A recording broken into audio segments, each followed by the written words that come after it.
You all set to go? This is Ready when you are. okay. We're ready. We have the Prime Minister on the phone, and we have a nice hookup. This looks like the kind of a hookup that's not going to be causing any problems. And your voice comes through beautifully here. So I just want to. Oh, that's good. Yeah, it is. You sound great. I just want to begin by saying that this is a very special day because it's Victory Day, World War II, May 8th. And just by happenstance, we have the Prime Minister on the phone, and we were great allies in that. And it's very unusual that the trade deal comes due, and we signed it up on the same day that we had a great victory, the greatest victory of them all. So we are talking more and more about Victory Day because we were a big part of it, and so was the UK. And it's just, I guess, I don't know what you call it. It's just incredible that that day is the same day that we signed a tremendous trade deal for both countries. So I'm going to begin by just adding that we just concluded the rare earth deal with Ukraine. That's been fully ratified and approved by their legislative branches, and so we appreciate that. And I'll be speaking with the president in a little while, a little bit later, and we appreciate that. But the deal is all now signed up and ratified, and we have access to a massive amount of very, very high-quality rare earth. This morning, I'm thrilled to announce that we've reached a breakthrough trade deal with the United Kingdom, incredible country.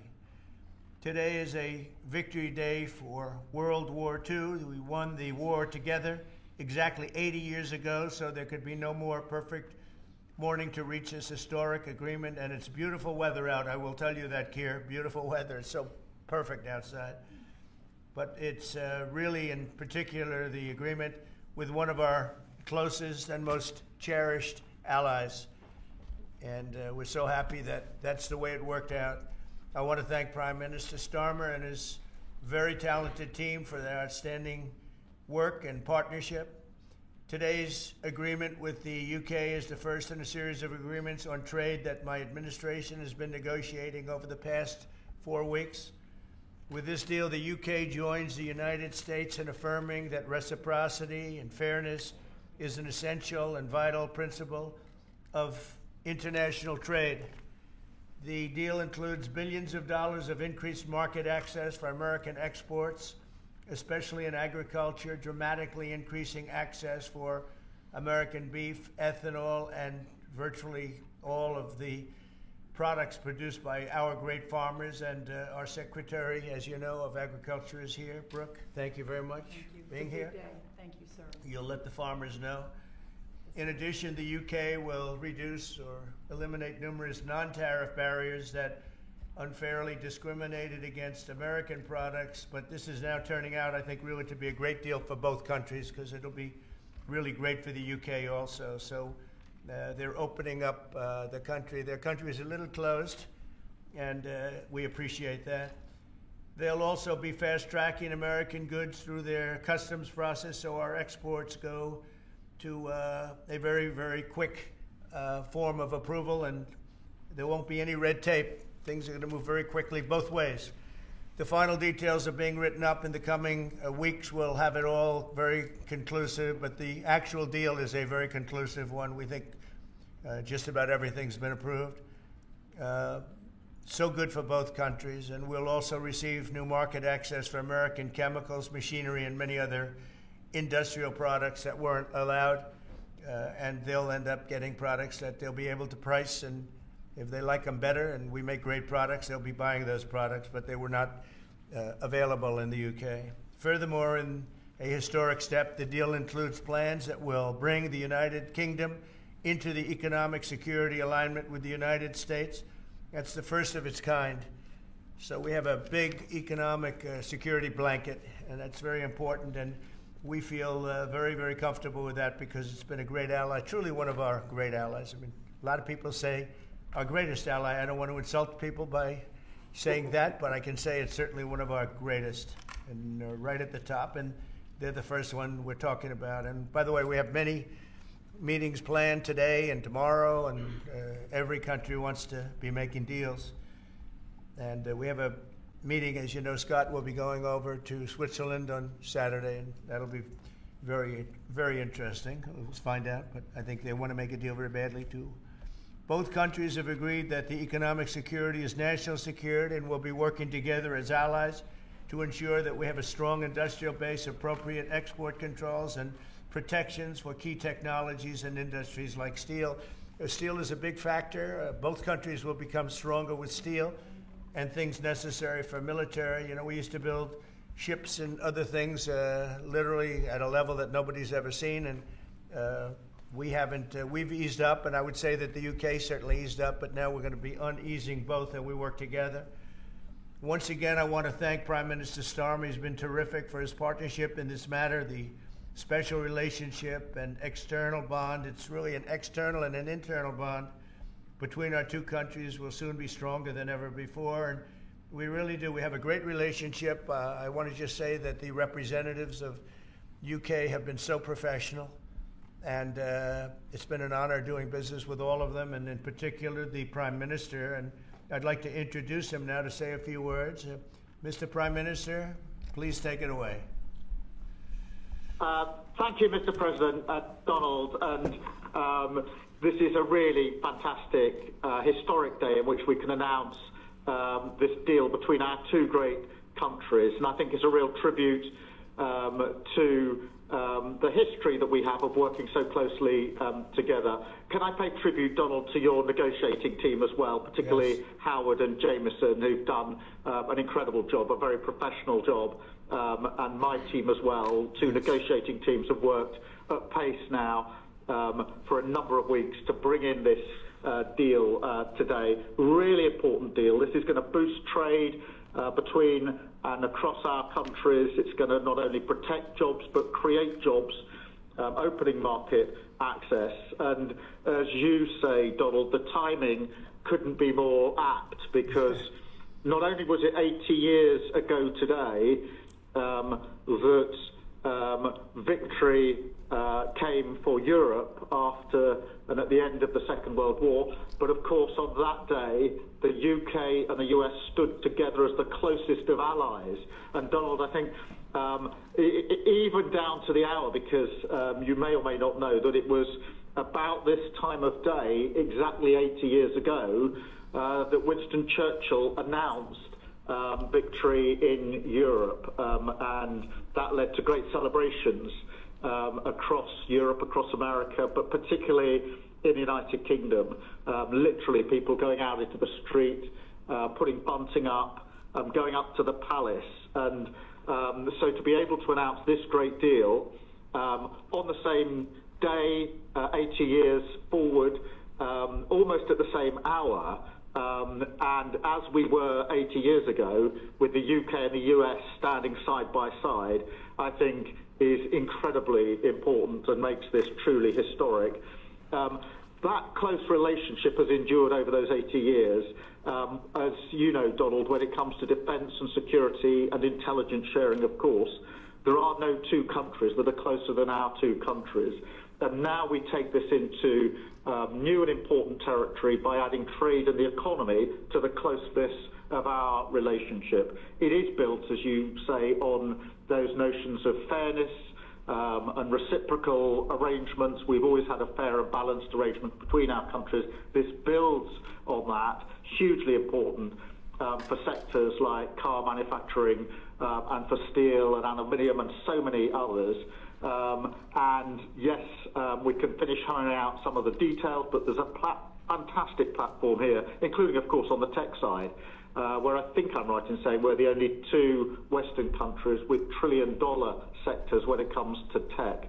And in the end, it comes down to, as you say, Donald, economic security is national security. On national security, we've been absolutely the closest of allies for so many years, keeping the peace through that close alliance, that friendship. And now we add to that this deal on trade and the economy. And I want to thank you for your leadership on that, Donald, and for the way in which your team have negotiated this. And I'm so pleased that we've got this deal, we've finalised it, and we've built an incredible platform for the future. So thank you so much. Donald, I'm now going to go and do a press conference. I think you have your press in with you, but on the details, I think if you've got Howard, we can deal with that through one of my team. That's great. Well, Mr. Prime Minister, thank you very much. It's an honor. We're going to have a continued, maybe a better relationship than ever before. You know, I don't know if the media knows, but the U.S. and U.K. have been working for years to try and make a deal, and it never quite got there. Yeah. It did with this Prime Minister. So I want to just congratulate you. Well, with this President, this Prime Minister, we've managed to achieve what many people have tried to achieve for many years. That's right. And I'm really pleased, and it feels completely historic and on a special 80-year anniversary as well. So, Donald, thank you so much. It's really good to have got this deal over the line. Tribute to both teams, tribute to our countries, and tribute to your leadership. Thank you. Well, it really is a great thing. And you go do your press conference, and I'll see you soon. Maybe speak to you later. But thank you very much. An incredible thing. I can't tell you that for so many years, even as I sat, everybody talked and talked and talked about a deal with, it just seemed like a natural deal, but it was not done. But now it was done with us. So I feel very proud to have been a part of it. Keir, thank you very much. Thanks, Donald, and we'll speak again soon. Very good. So long. Bye.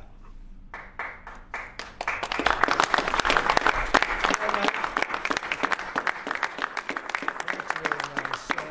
Why don't I do this? Why don't I have our Secretary of Commerce, Howard Lutnick, give a little description of the deal pretty quick, and then the good side, the very nice side, we'll be speaking about it also, maybe, from so you get a pretty equal. I think it's a very, it's just been a deal that was, we thought, very complicated. It became very simple. It's opening up the country that we really didn't have the kind of access to that I would have thought. I was surprised. I think it's why the deal never got done before. It was, you know, they've been working on this deal for 25 years. And we got it done, and we got it done. Really, it's going to be great for both countries. So, Howard, if you could go, and then somebody else, you may have, you'll pick whoever you want who'd like to do it. I have a feeling you're going to do it, right? So you guys go ahead, and then we'll take questions right after that. But I think you'll get a pretty good understanding of how big it is. It's a very large deal, very big deal. And Howard, go ahead. So the UK is the 6th largest economy in the world and the 4th largest that we export to, right? So it's a huge market, a top 10 market. If you remember Liberation Day, they were at 10% because we have balanced trade with the UK, right? They say they have a surplus, but of course that counts gold bullion, which is, so let's just call it balanced trade. So how do you open up a market in balanced trade? People think it's impossible. They've always thought it was impossible until President Trump came on the scene and changed the way things work. So here's what we've got. We've opened up new market access, ethanol, beef, machinery, all the agricultural products. They've agreed to open their markets, and that will add $5 billion of opportunity to American exporters. So the question is, why would they do that now? Because they've never done it before, and we still have our 10% tariff on, which will produce $6 billion of revenue for the United States. So the idea was, how do they keep their jobs, protect their economy, and do the best for their people while opening the market for us?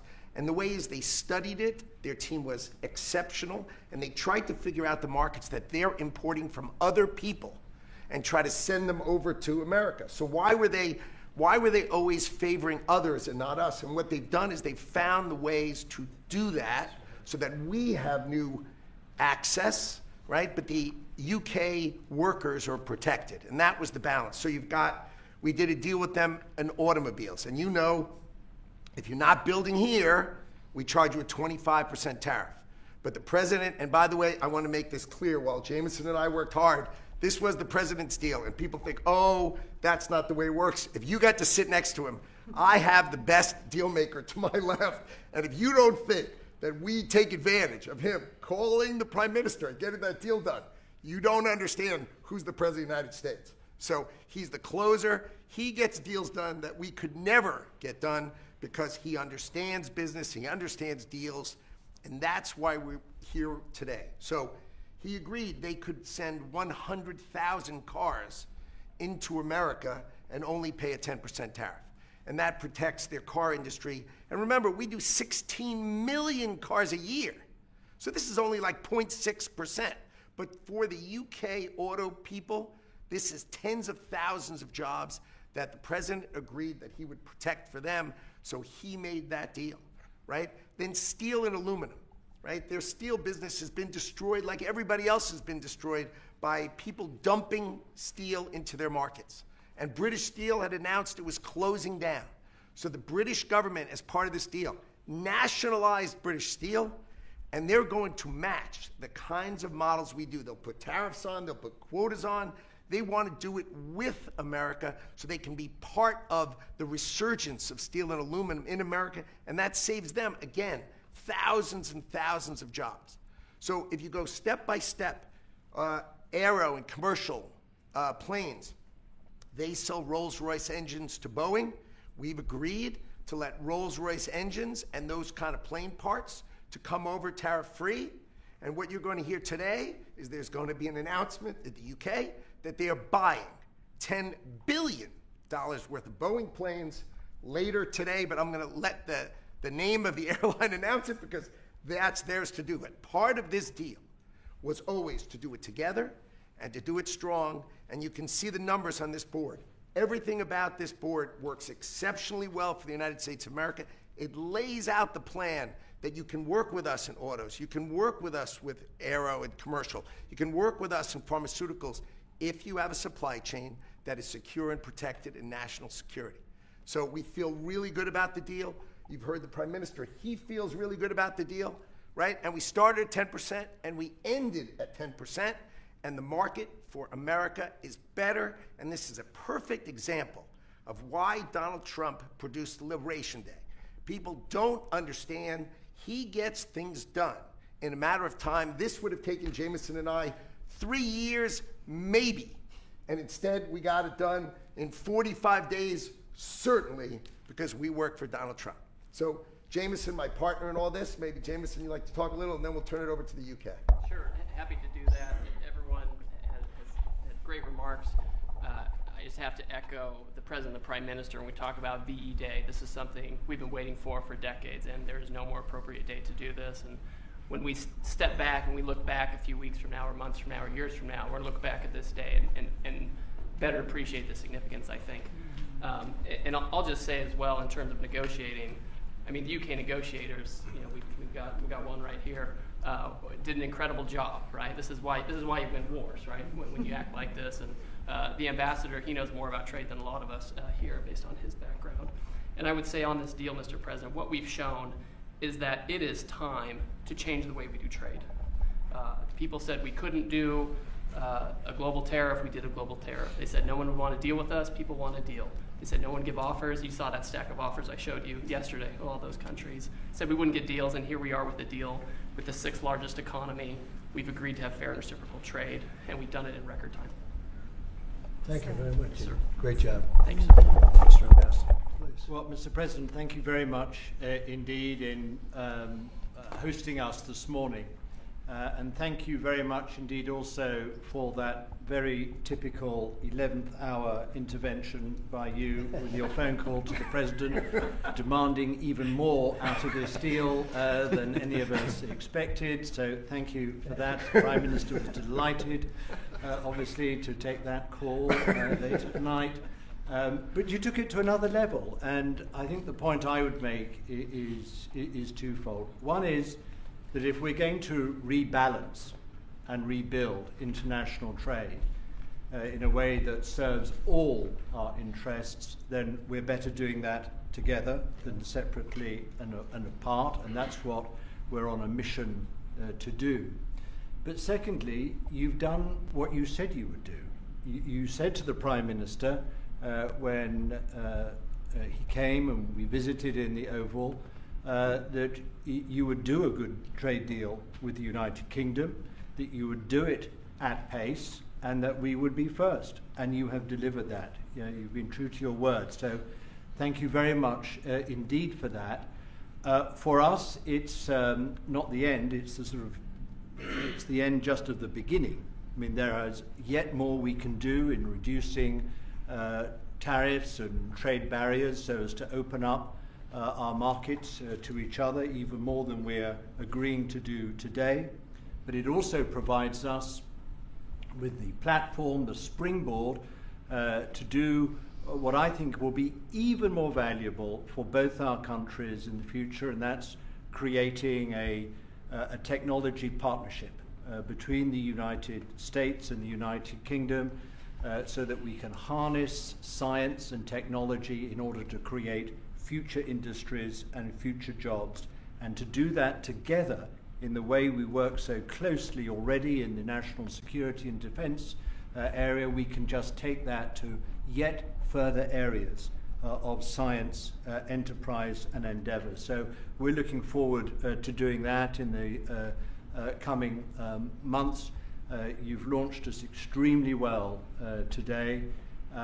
It just, in my view, as the Prime Minister has said, just shows what two countries who trust each other, who are confident in each other and are familiar with each other can do, not just for ourselves, but for those, the rest of the world, who need to benefit from a bigger and better international trading system. Thank you very much. It was beautifully stated. What a beautiful accent, too.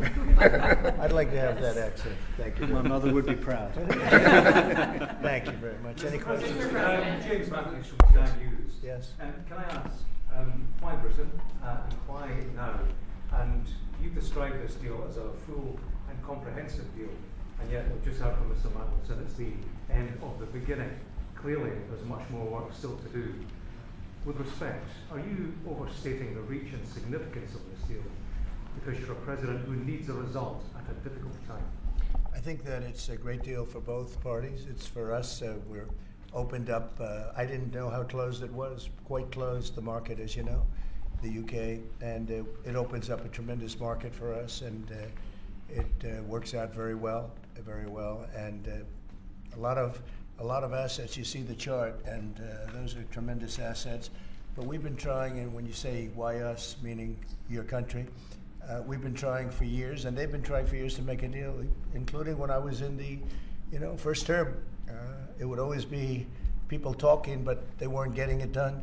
But for 25 years before that, they were trying always to make a deal, a very significant deal. I actually, until I looked at the numbers, I didn't realize this is a very conclusive deal, but we think we can grow it even from that. But this is a maxed out deal, not like you said it. You said it really incorrectly. This is a maxed out deal that we're going to make bigger, and we make it bigger through growth. But we have tremendous assets involved. I was surprised to see how big your country is in trade, actually. One of the biggest in technology and so many other things. It's agriculture. I really didn't know. It's depending on your definition, it's from 4 to 5 to 6. That's pretty big in the world. So I was very impressed by that. But we're going to take it to new levels. It's a very big deal right now, but I think it is going to grow just of its own volition. It's going to grow, and over time there'll be changes made. There'll be adjustments made because we're flexible. We'll see things that we can do even better. But it's very conclusive, and we think everyone's going to be happy, and the people of your country are going to be very impressed with the result, and they'll be able to buy from more people. They'll be able to price things differently. They'll be able to get some products that aren't available to them now that we make better than anybody in the world. And it's just something that it's a great thing that it came together. It's so nice because we have many countries want to make a deal, and many countries are very unhappy that we happen to choose this one, to be honest with you. But it's a long time, our oldest ally, or just about. I guess a couple of people claim that too, but let's put it right at the top. I think it's going to be something very special for UK and special for the United States. Yeah, please. Thank you, Mr. President. Reagan Reese with the Daily Caller. How close are you to more deals, and when do you expect the next to be announced? Well, very close. We have numerous deals. I know Howard's going back. As soon as this is finished, your press conference, he's got numerous. And Scott, who's right over here, who's fantastic, by the way. You were great on television this morning. I watched you.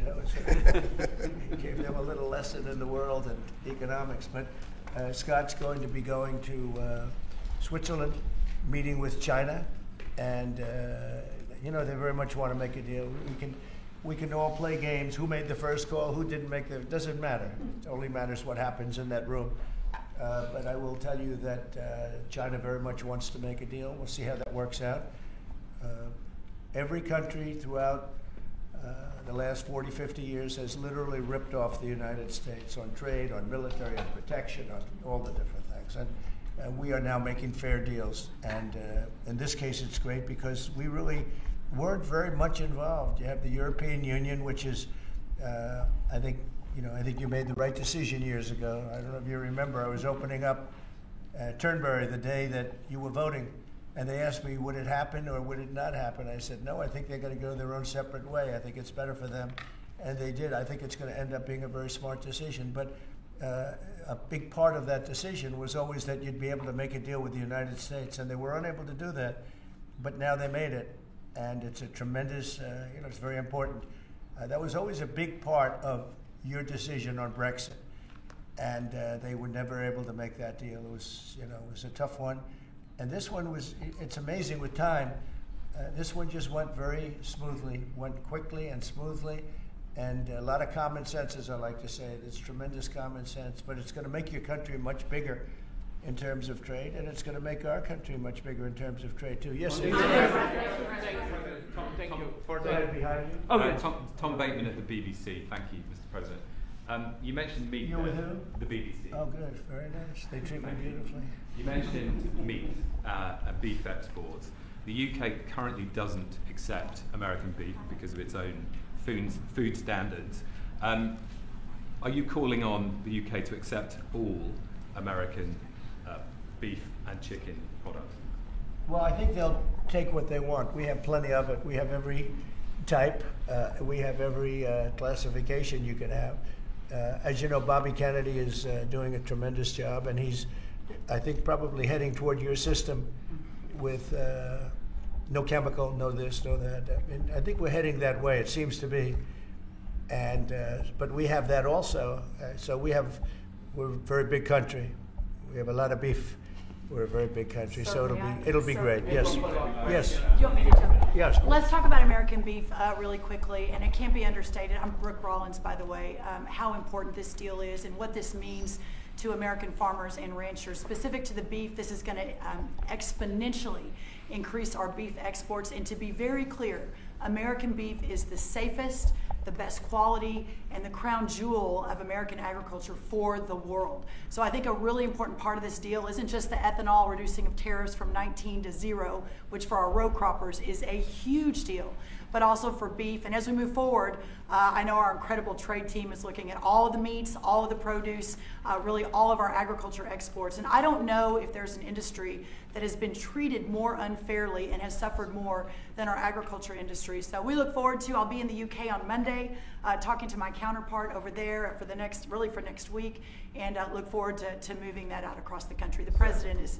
incredible. I think we could say that we have the best in the world, best tractors, the best everything in the world, and they say that our agriculture is, second to none. You understand, and it'll be a great asset. People are going to be able to have options, choice, and they'll have more of it, and that usually means lower prices. How about we'll do you and then you? Go ahead. Follow-up question for the Italian TV, Daniele Compatangelo, LA7, TV 2000, Primetime Media.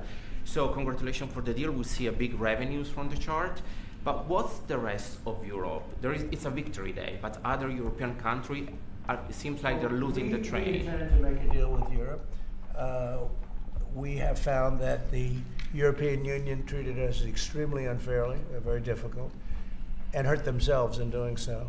And they very much want to make a deal. We'll be dealing with them. We are dealing with them currently. So that'll cover pretty much the rest of it.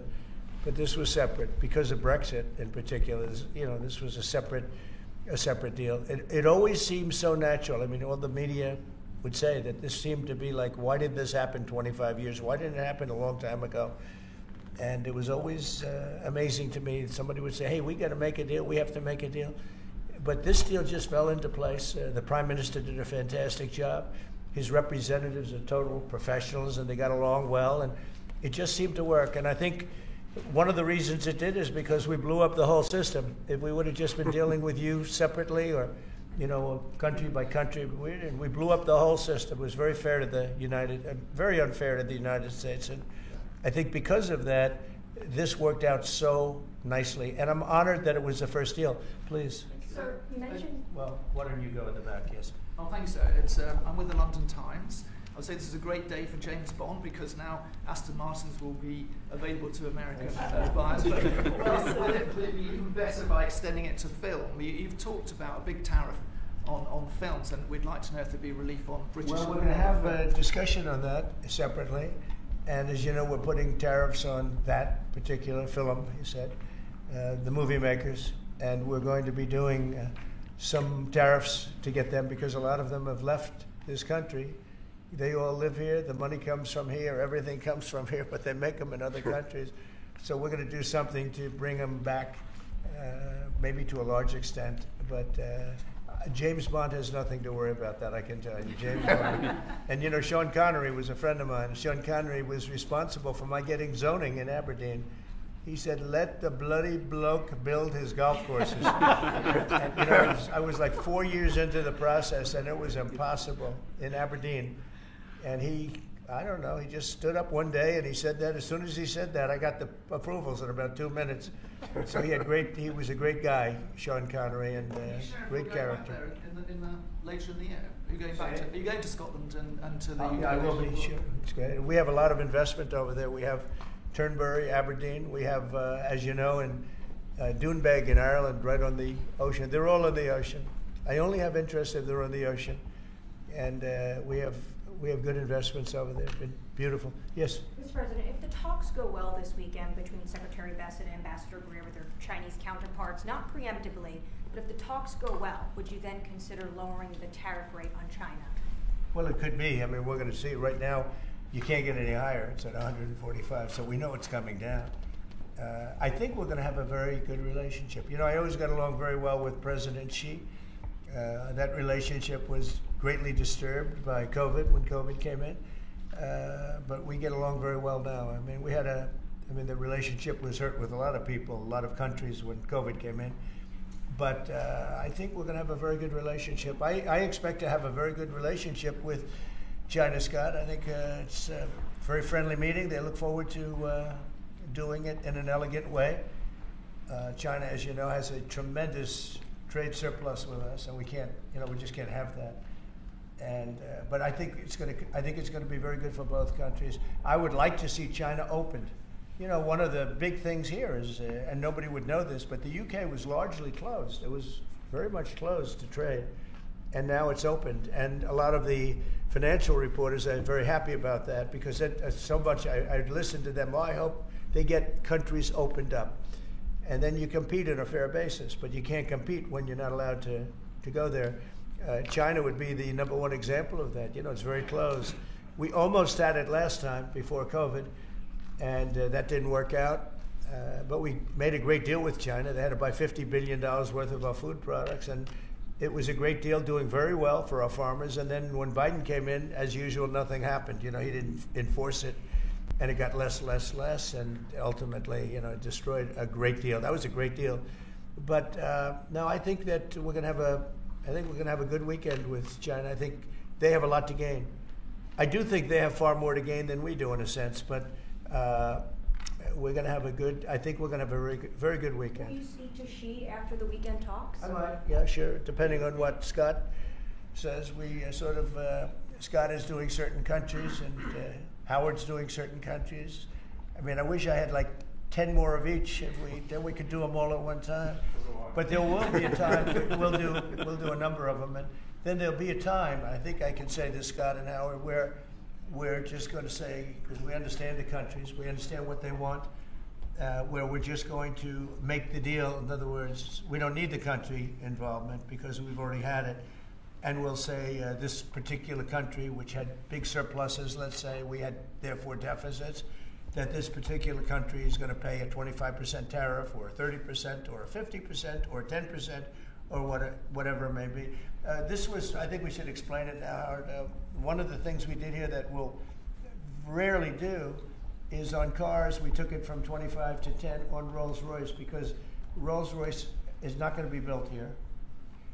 I wouldn't even ask them to do that. You know, it's a very special car, and it's a very limited number too. It's not, you know, one of the monster car companies that makes millions of cars. They make a very small number of cars that are super luxury, and that includes Bentley and Jaguar.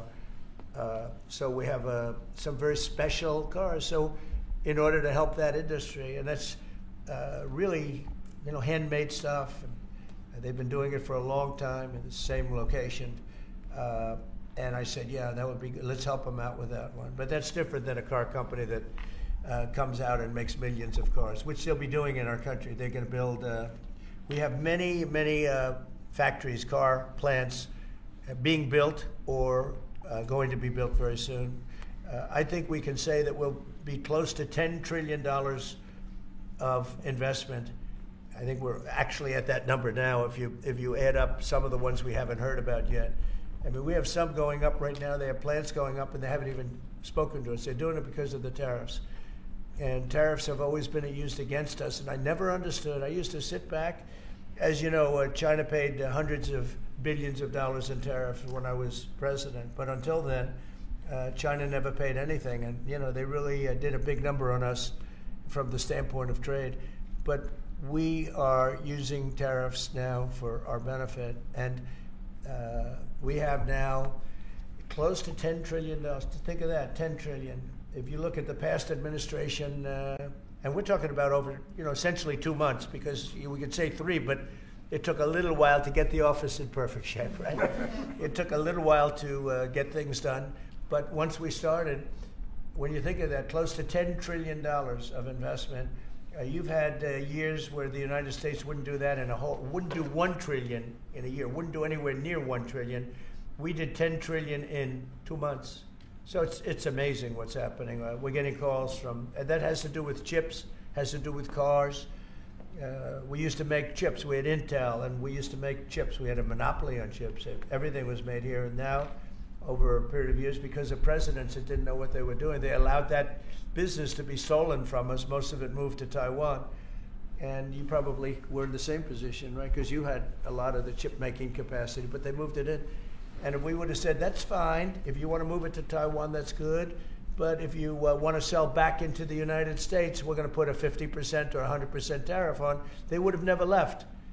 But we had people sitting here that didn't understand that, and it's too bad. But now they're coming back, because I'm saying it about 40 years too late, but they're coming back. As you know, we have the biggest chip makers in the world spending, in one case, $300 billion, in one case, $500 billion.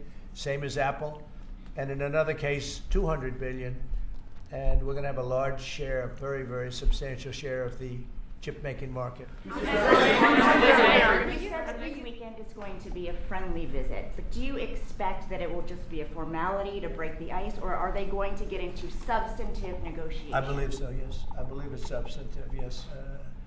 I think people like to say, yes, we're having a meeting to meet. Well, we're meeting, so what are we going to do? Talk about meeting again? I think it's going to be substantive. I think we can say that, right, Scott? Very substantive. Now, China wants to do something. And look, they have to at this point. You know, essentially, they made $1 trillion a year, and now they have absolutely, you know, no business because of the tariffs. They have no business.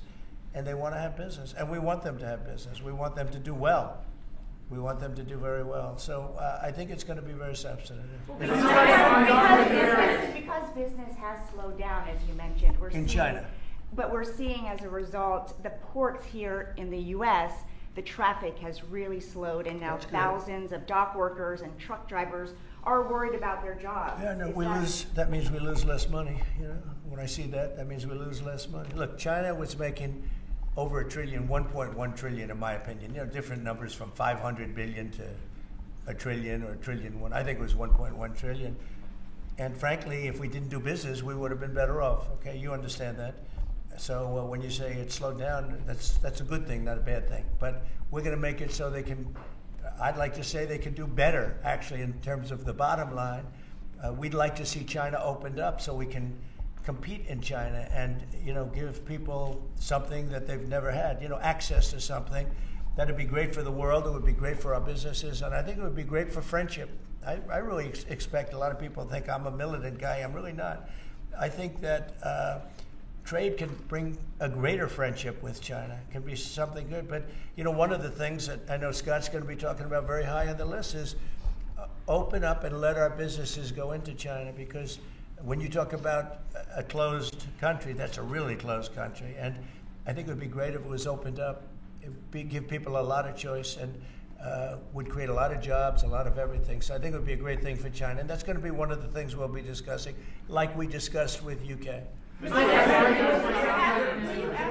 Yeah, please. So what does Britain have to do for you to drop the baseline 10% tariff that you're maintaining? Well, I think that's set because that has to do with a lot of different things, including past. There are a lot of past things that we talk. This is very inclusive. We included everything, and that's pretty well set. Yeah, please. Yeah, Mr. President, the 10% baseline tariff remaining in place, is that a template for these future trade deals? You say you're going to keep it here. No. Is it going to stay in every case? No, that's a low number.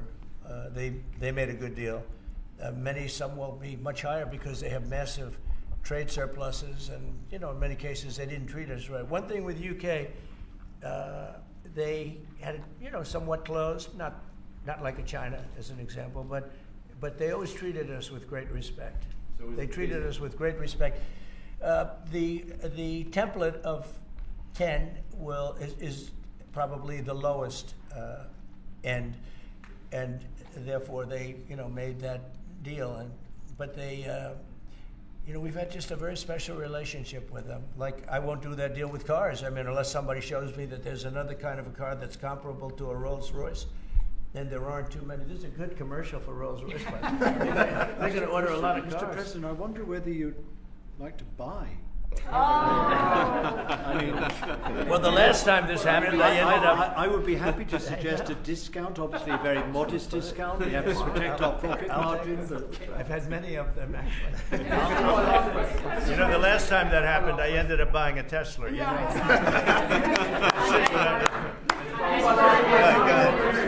you. Mary Margaret Olahan with Daily Wire. I had a question about the UK deal today. I heard there was talk that part of the agreement would depend on whether the UK would respect free speech and freedom of religion. I know the VP is really interested in that and talked about that earlier this year. Was there any assurances that you guys got on that front? You want to handle that? Yeah, that was not part of the conversation. Our conversation was an economic conversation from start to finish, closed by the president yesterday. This was a business deal, open their markets, and also protect their workers, grow our markets, and help our workers. This was about business religion. Business is sort of a semi-religion, but not nearly as important. I don't want to get myself into it. Go ahead, in the back. Mr. President, will you be asking China to help you close, the gap between Ukraine and Russia? I think so. Yeah, I think it's a natural thing to ask. What do you expect? Sure. I don't know. I think we're making good progress. The fighting is a little bit different than it was. I think if we weren't involved, Russia would be, going at it to maybe get the whole thing. And without our involvement, they'd be able to get it, because we supplied a lot of different things foolishly, but we've been sort of paid back by doing the rare earth deal that I talked about before. I think that I think that we will be very much involved in trying to get that bloodbath. It's a bloodbath. It's a horrible situation. 5,000. It's really more than that. But it's 5,000 soldiers on average a week, mostly soldiers, are being killed. Young, beautiful people. I mean, they're being killed. I see the satellite pictures coming back, body parts lying all over the fields, heads and arms. It's so terrible. I've never seen anything like it, actually. And if we can get that stopped, that will be a great accomplishment. And we're trying very hard, and I think we're close. And Mr. Witkoff is talking constantly back and forth. He's a real professional. He's got a great relationship with both countries. And I think we have a good chance. And likewise, we're trying to work on Iran to get that solved without having to get into any bombing as we say, big bombing. I don't want to do that. I want them to work a deal. I want them to be very successful. Thank you, Mr. President. Edward Lawrence from Fox Business. Yes. On the non-market barriers, how did you get the UK to bend, and what was the 11th hour deal or ask? Well, I think it was really just a part of the overall. I mean, they have so many things that are so good for them. It's going to be so good for the country, and that was sort of easy. It wasn't. We had non-market. I call it non-market or non-monetary trade barriers, and we had quite a few of them. Not nearly as bad as some countries. Some countries have, they have virtually no tariff, but the rest of it is so brutal you can't do business with them, right? So it's a very important question, actually. No, I think the overall deal just worked out very well from their standpoint. They were willing to give that in order to get other things, and you might want to speak to that, Mr. Ambassador. Look, the point about the deal is that we will continue reducing tariffs and non-tariff barriers. This is a continuing picture. It's a movie. It's not a still picture here. It's a movie. Yeah. It continues. And we're both committed to freeing up trade between our countries. We're both committed to freeing up investment between our countries. And the point about this deal is that it provides a very good template and a very good launch pad for what we can continue to do and build on in the future. And that's what we're both determined to do. Many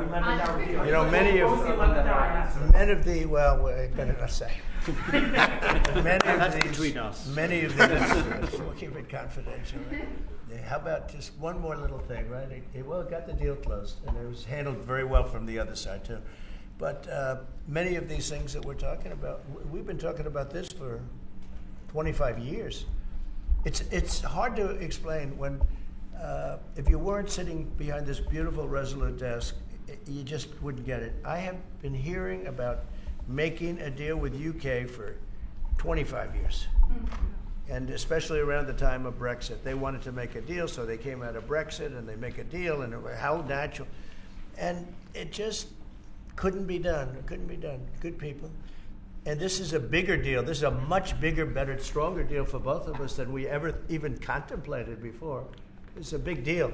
Virtually everyone said that it would end in failure, it would end in tears, and it's ended in exactly the opposite. Yeah. But, Mr. President, can I say that that is due to Secretary Lutnick and Ambassador Greer, who've been absolutely fantastic. But yesterday I received a call, a very diplomatic call that just edged things over the line, and that was from your new ambassador in the United Kingdom. Who is terrific. Right? Warren Stevens, he's here. Where is Warren? Right here. Hello, Warren. How are you? He's flying to London tomorrow night. He's going to be very popular with the British people. He's going to be a very successful ambassador.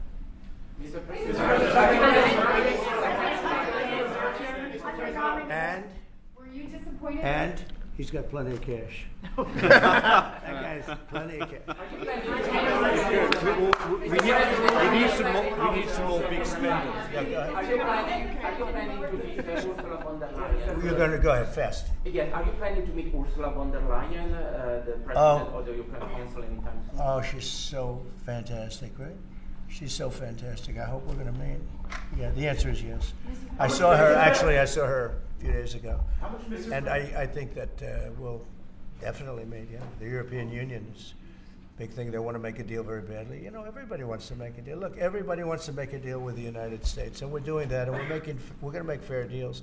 I'm just honored that this was the first one. Go ahead, please. The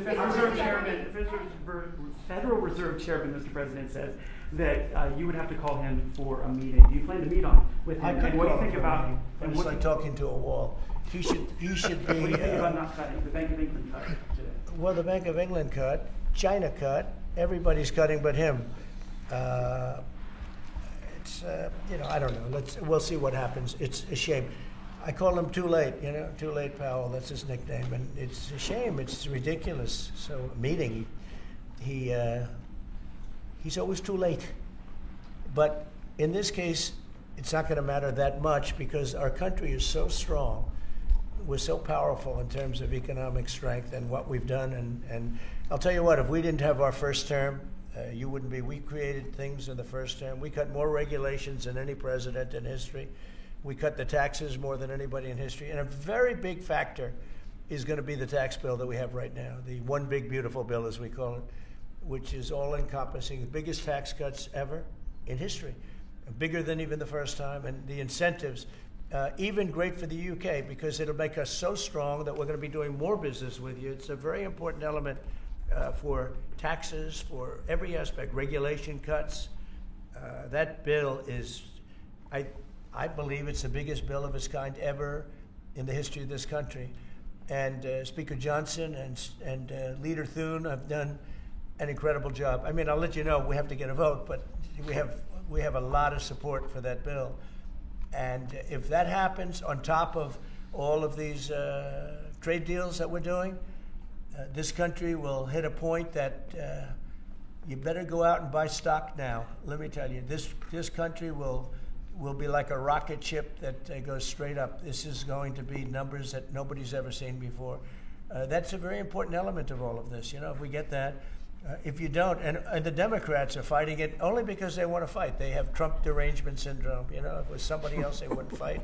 If you had a normal person, if you had some stiff sitting behind you, they'd be fine. But they have Trump derangement syndrome.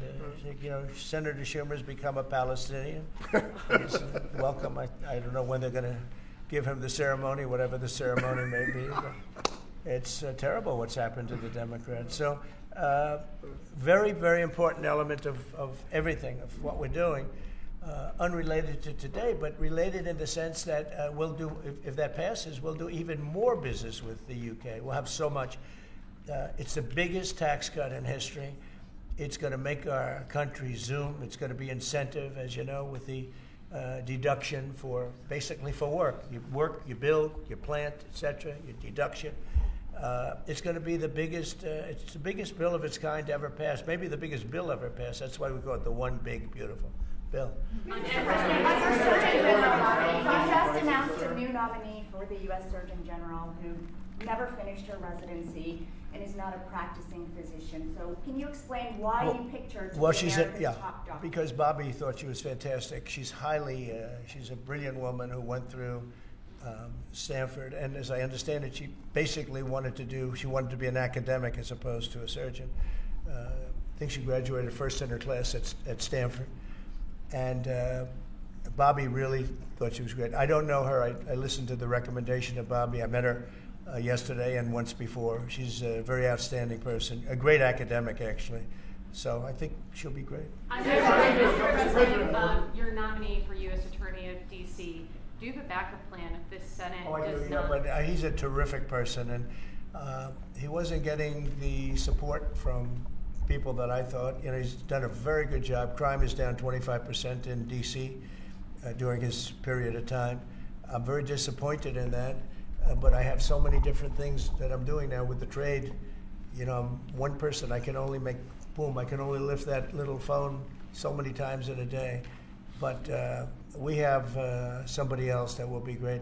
I just want to say Ed is unbelievable, and hopefully we can bring him into whether it's DOJ or whatever, in some capacity, because really outstanding. To me, it was disappointing, I'll be honest. I have to be straight. I was disappointed. A lot of people were disappointed. But that's the way it works sometimes, you know. That's the way it works. And he wasn't rejected, but we felt it would be hard. And we have somebody else that we'll be announcing over the next 2 days who's going to be great. With companies like Ford and Mattel recently saying they're going to raise prices on certain products, how long do you think the American public is going to be patient and wait for you? Well, I think they're saying that just to try and negotiate deals with me. They're not. Look, tariffs are the most misunderstood thing maybe in any form of business, anywhere in business. Oftentimes the country picks them up. Oftentimes the company picks it up. The people don't pick it up. Okay, the people don't pick it up. And if Ford did that, they wouldn't sell any cars. And if Mattel, I don't know, I'm not so sure. They also said they're the only country I've heard. They said, well, we're going to go counter. We're going to try going someplace else. That's okay. Let him go, and we'll put 100% tariff on his toys, and he won't sell one toy in the United States, and that's their biggest market. I heard that. I mean, I watched this guy talking about how I'm going to go counter. I said, well, I wouldn't want to have him as an executive too long. The Ford people I know very well. What they're doing is negotiating with us by saying that. But we don't think that's going to happen. Look, I put out a truth today, and it said that gas is down, gasoline is down, energy is down, groceries are down, eggs are down. I mean, eggs, thank you very much, but eggs are down. When I came in the first week, you guys hit me with eggs. I said, what the hell happened with eggs? Eggs were up like 170% and going up, and they said don't order any for Easter.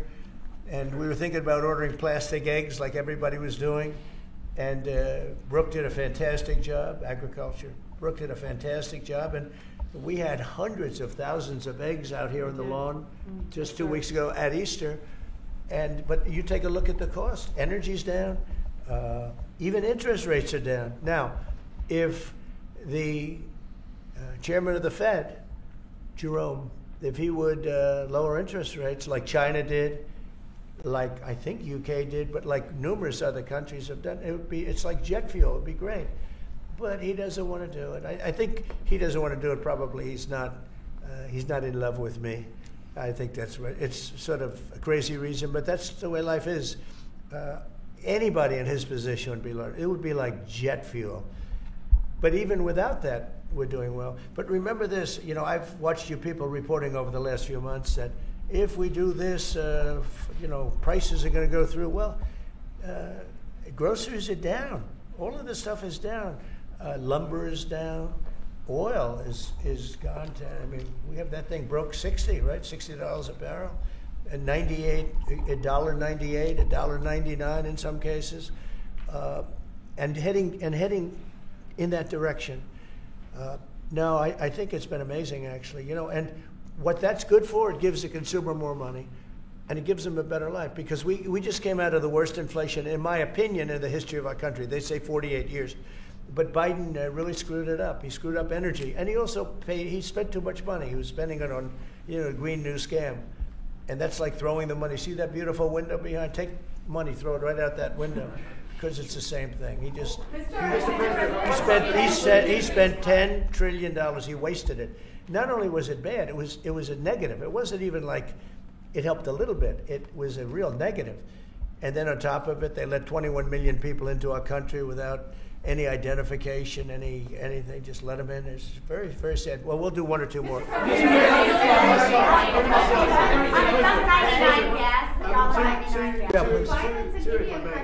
ahead. Who are you with? I'm with the Daily Telegraph. Now, you know me from another I do. How concerned are you about the UK's reliance on China? Chinese money in the money market, Chinese exports. We're not concerned. Is that something that came up in honestly, discussions? I'm not concerned about anything. If I was, I wouldn't even be here right now. If I was concerned about anything, and it wouldn't be that, but I wouldn't be here right now. No, we're not concerned. We're going to have, I believe, a very good relationship with China and a fair relationship, and it'll get bigger and it'll grow. It'll grow. As an example, if they open up the country, that'll be the best thing China ever did for itself. They don't know that yet because, it's been a different system. But that'll be the greatest thing that ever happened to China. The people will be happier. They'll buy for less. They'll see things that they never saw before, and they'll be buying them. And it'll really create great long-term peace. And if I could ask one of the Agriculture Secretary, actually, there's a lot of concern about chlorinated chicken, the import of hormone-treated beef. Has that question been addressed, resolved in these talks, or is that something for the continuing negotiations? Well, James. I would just say that it's very clear, and we have in the heads of terms that we are going to discuss all of these types of issues, and obviously the importing country, whether it's us or them, you got to follow the rules on those types of things. But our point is the rules need to make sure that they are based on science, and that's our expectation. We know the UK believes that too, so we want to come to an accommodation. We want the consumers in each country to be able to choose what they want and give them the information that they want. Okay. We have an incredible EPA led by Administrator Zeldin that is on this. So the talks continue, but we are very, very confident in our products, and what the President has done to open up the markets is unprecedented for these farmers here in America. Thank you. Message from Wall Street as they watched this. You saw the stock market decline sharply after Liberation Day, and it's rallied back since then. Well, now it's going to really rally because, don't forget they said this is all a pipe dream. And this is a tough one. This is Somebody would say, well, this is easy. This is much tougher, I think, than any other deal because they've been at it for so many years, decades, trying to make this deal. And it's very conclusive, and it's a great deal, and it's a very big deal, actually.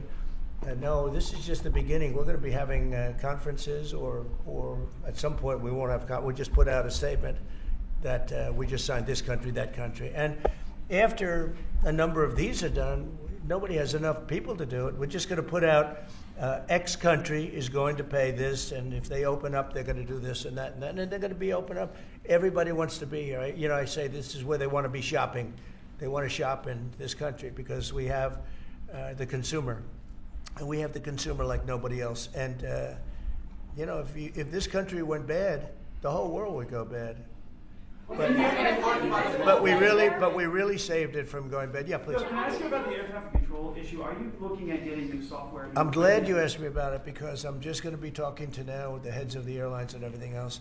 So I was all set before we had the rigged election to give out a brand new gorgeous system to one company that was going to do the whole thing, one of the best companies in the world that you know very well. You know, there are 3 or 4 of them that do it. And when they took over, Buttigieg, who has no clue, you know, he drives to work on his bicycle with his, in all fairness, with his husband on the back, which is a nice, loving relationship. But he didn't have a clue. This guy didn't have a clue. And he's actually a contender for president. Between him and Crockett, you can have that party. But he didn't know what he was doing. And he took what they call dry systems where you have wires in the earth, buried in the earth or whatever. And then you have the open air systems where you have satellites. And you can't mesh them. Anybody would know that if you went through about 2 months of study in school, if you studied that kind of thing. And he did. They spent tens of billions of dollars trying to take old, broken equipment and merging it into existing new equipment with brand new equipment. It's one of the greatest. They spent like $40 billion. And what they did is they made it worse because it doesn't work together. You can't make it work together. If you have a satellite system, you need satellite. If you don't, they had all these different technologies, some of them 50 years old, and they're trying to mesh them in. And they end up spending twice the money they should have. You could have bought a whole new system. So we have a very good guy who you all know, Sean Duffy, is head of transportation. And I've given him a 10-minute lesson in buying, and he's become really good. And we are now in the market to buy a gorgeous, brand new system. The helicopter that crashed into the plane at 400 feet, it shouldn't have been. What would have happened is all sorts of bells and sirens would have been going off 3 minutes before that accident happened, if you had the right equipment, but they didn't. And the new equipment is unbelievable what it does. You can have, you don't even, well, I was going to say something, but you always, in my opinion, you always need pilots. I want pilots. But you wouldn't even have to have pilots. This system is so incredible what they can do. But we have a system that's obsolete. And what they did is the worst. They tried to combine the really old, broken stuff with the new stuff. And you can't combine it, and anybody should have known. So Biden, do you think Biden figured this out? I don't think so, fellas. Do you think he has any clue? He doesn't know what the hell's happening. So here's the story. We're going to be buying a brand new, it's going out to bid very soon, brand new state-of-the-art system that will cover the entire world. I'll give you an example. When my pilot, now I have military pilots, but prior to that I have very good pilots, great pilots. They would land, and I won't tell you which country, but they would use the system of another country.